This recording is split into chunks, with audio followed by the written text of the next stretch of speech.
Housing, of course, is just one aspect of employees' needs. What about infrastructure? I'm thinking education, utilities, healthcare.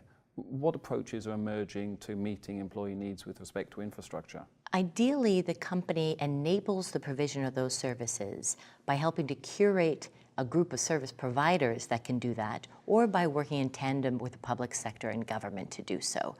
Ideally, however, not doing so themselves. One could even imagine, outsourcing the administration of the selection of those service providers entirely. And so you can enable it without directly doing it yourself, which can be very helpful in low capacity contexts. But companies like certainty, which is why they've done these things in the past.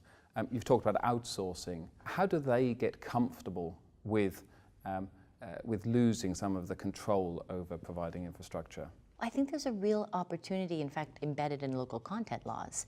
So the more that the company can invest in the local suppliers in the community, the more that they will build them and train them, et cetera, and understand what their capabilities are and competencies are, and the more track record they will then have and comfort level with an ability to provide services at a certain level.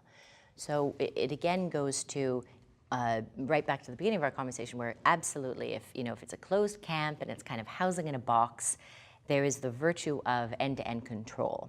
However, the flip side are the social consequences and the unsustainable economic outcomes.